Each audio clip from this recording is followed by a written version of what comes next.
So many churches have a socialist Jesus problem, and I want to talk about that. And it's particularly in the South, especially Southern Baptist. So a lot of Southern Baptists sort of believe in this socialist Jesus. That they don't know that they don't call it socialist. And a lot of these people, if I told them that they are socialist, they would basically they would laugh at me because they don't know that basically what they're supporting is a sort of socialist Jesus. So in the parables, Jesus often spoke in parables, and whenever they talk about these parables of, especially of the rich man, often a lot of people around here happen to be poor. No, a lot of people are not well off. They're not of means, so that they tell themselves this story that all rich people are going straight to hell because they think that that makes them feel better. I don't know if it just makes them feel better, but they believe that rich people cannot go to heaven. They believe that no rich person, no affluent person can go to heaven because they think that if you are wealthy, you should give away a lot of your wealth and follow Jesus. That's basically what it is. They tell that story of go and give all that you have and take up that cross and follow me. I forget the exact phrasing. I'm paraphrasing at this point, but that's basically what it is. Like go and sell all that you have and follow Jesus. And so this is why a lot of the people here, I believe, are poor because they have this sort of poor mindset, and they think that they tell themselves that by being poor, that you are going to enter in the kingdom of heaven. So, like, I'm poor. I didn't do anything to help better my situation. I didn't improve my quality of life in any meaningful way. I just acted poor. I consume, and then whenever I die, I go to heaven because I did the right thing. I was poor. I wasn't rich because a rich man cannot enter into and he never says that. God never says that. It's easier for a camel to go through the eye of the needle than a rich man to enter heaven. That's saying it's not easy. It's not easy. It's not saying it's impossible. Um, you know, what if it's a large needle and the camel can just walk through? I don't know. I'm just, but you see, this is just the sort of like weird fallacy that these people are lying to themselves and telling themselves that, like, oh well, I can just be poor and consume, buy it tomorrow, buy this, blah blah blah, do this and do that, have things and don't live below your means, don't save money into your retirement, don't save for anything, don't forget about the future.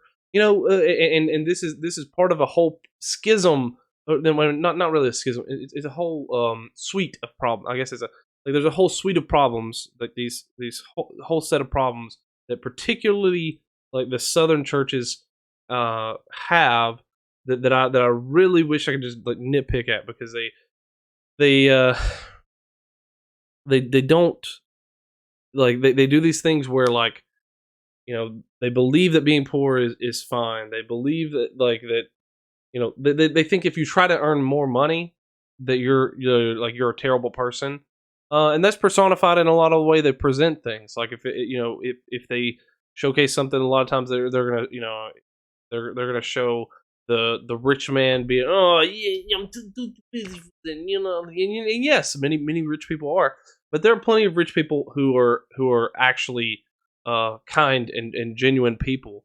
Um, I think that there are plenty of them out there. Um, I think my boss, he goes to church and he's I think he's pretty well off. But that doesn't mean that that probably means that it's more difficult for him, like for him to go to church and to follow the message if he is well off. But that doesn't mean that it's impossible. And whenever you do this kind of stuff and you say this kind of stuff, you alienate so many people, and you're really you're not doing yourself any favors because there's so many people who would be led that you're just saying, okay, well, you're rich, you can't make it, or you wanna pursue something to try to to do well for yourself, to do this and to help your family and find meaning in life. And so that way they just assume that any of this kind of stuff, like trying to help your family, trying to live a better life than you grew up under, that and it creates this sort of cyclical thing where none of like no generation is able to, especially the way that I continue talking about generational wealth. Nobody passes on to the next generation.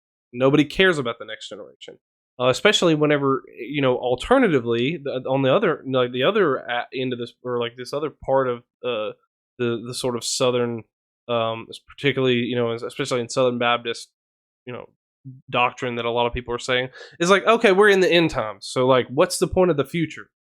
And while that may be true, there may be, you never know. Like, you never know. The whole point of it is you don't know.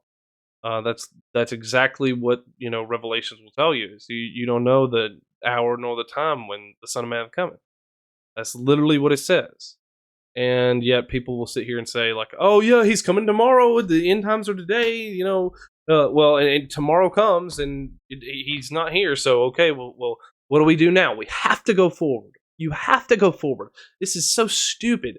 It's so stupid to do all these things, to not save money for your kids, not to have any plan, not to just to consume, just to say I'm going to be poor. And this is a lot of the problems that the churches have, and you don't do any favors, and you don't help your congregation, you don't help anyone by doing this kind of stuff, especially when you say all this kind of stuff and then you're going to say you need to tithe. Because, okay, well, you've told them to do all this, waste their life, they don't have any money, they never had money, and then all of a sudden you want them to tithe too, to keep your church afloat. So no, that's not how you need to do it. You need to teach people, like, teach people the morality, but don't ascribe a belief system to them. And then, basically you're preaching this socialist Jesus message, that Jesus said to give everything up, have no money, do nothing with your life, and basically just live like nobody in order to make it to heaven. And then that's just fundamentally not true. I mean, like, Jesus saved tax collectors, literal tax collectors, people who were collecting taxes. They were rich, they were affluent in that time. He saved them. So he can save anyone, and he can do anything with anyone. Everyone can be, can come to the kingdom of God, whatever. But like, this whole like socialist Jesus is like, it's so aggravating to hear every time. Like, and it's particularly in these sort of Southern Baptist churches, especially. And that's probably my biggest gripe with that, because you'll see it, especially, if your like pastor is like someone who's like, got a suit and tie or whatever, and then all of a sudden, the rest of the congregation, they look, their best dress is like, they put on a button up, and they're like, yeah, and put a button up in some khakis, and they're like, yeah, this is my best dress, this is what I'm gonna wear to the Red Lobster, whenever I go to fancy dinner at Red Lobster. That's the kind of these people are in particular, like, if you look at, comparatively, they're in abject poverty. And what you're doing is you're telling them to stay poor and die with nothing for no one, and help none of their kids, don't leave any sort of legacy. And this is I was actually, talking about this earlier today with somebody that was, we were talking about this. And there's a lot of people who they want to end up in having a they don't know whether they want to have a nice obituary or leave a legacy. Like, they don't know they get the two confused. Like, they okay, I can have a nice obituary or I can leave a legacy, and people don't understand the difference. Leaving a legacy is far different, and having a legacy, a lot of times, it doesn't mean that you get your name on a placard. You don't have a something, for people to remember you by. You don't get statues. You don't get this kind of stuff. Now, sometimes it happens. There is some overlap, but generally speaking, leaving a legacy is far more difficult and much, you know, much more, more effective for your family. So if I leave my kids and, some money behind for them, I give them something and I teach them things and I help them grow, and I'm there with them every step of the way, and I go to the distance with them and I help them. And this is something that a lot of these churches don't do. Like, they don't want that kind of involvement with the people, but they want the people to be involved with the church. And I think that's where a lot of people, like especially young people, that's where they fall off. Is like you're preaching this socialist message of saying, like, okay, if you want to make a $5, you're crazy. You need to go, just if you make $5, give two of it to Jesus, and then you only got $3 now. Okay, well, I can buy a candy bar. Well, like you're not helping the people. You're doing this sort of socialist message or whatever, and you don't understand what you're doing, and you're destroying people's lives, because there's so many people here that are so poor just because they listen to this kind of this garbage socialist Jesus crap, and I'm so done with hearing it over and over again, about like, oh, give, people, this rich guy, oh, this guy wants to make money, this guy wants to have a business. That's the sort of snobby, like it's like snobby to be poor down here. Like like you can be a poor snob. Like honestly, I respect a rich snob more than I respect poor snobs. And that sounds mean. That sounds like I'm a bad person, but I respect a rich snob because, okay, at least he did something to get money. I mean, I don't. You're a poor snob. Oh, look at that guy. He has money. He has money. Like, and in the end of the day, like, if you're trying to preach a message of, like, like Jesus or whatever, like, what do you care how much somebody makes? All you should care about is that they come to Christ. Like, that should be all it is. It shouldn't be anything about socialist Jesus. Like, here, share your wealth. Share your wealth. Like, you don't even want, like, it's not even that you want other people to share their wealth. It's not, because if that were the case, then the guy who's got the big, mega Duramax truck or whatever, he would be giving money to the guy down the street to help him out, because the guy's living in a trailer and he can barely pay his electric bill. That's how it would work. Oh, I know Jimmy down the street. He needs help. I give money to him, and I'll help him out. That's how it would work. That's how that would work. But no, we want to, like, this socialist Jesus, like he he gave everything up. He just give all your stuff. You don't have nothing. Like, you have nothing. Now I will say, like, like, if you're trying to, like, be like a penny pincher and, like, hoard everything, and but like, for me, it's not that way. I just want to have money so that I'm not stressing about the day-to-day stuff, and that I can give my kids the life that they deserve, and provide for my family in that way, and have something there where we don't have to worry and they don't have to worry, and everything can be handled, and they can then blossom, and when they grow up, they can do everything that they achieve everything that they want to at that point. But it's just so, like,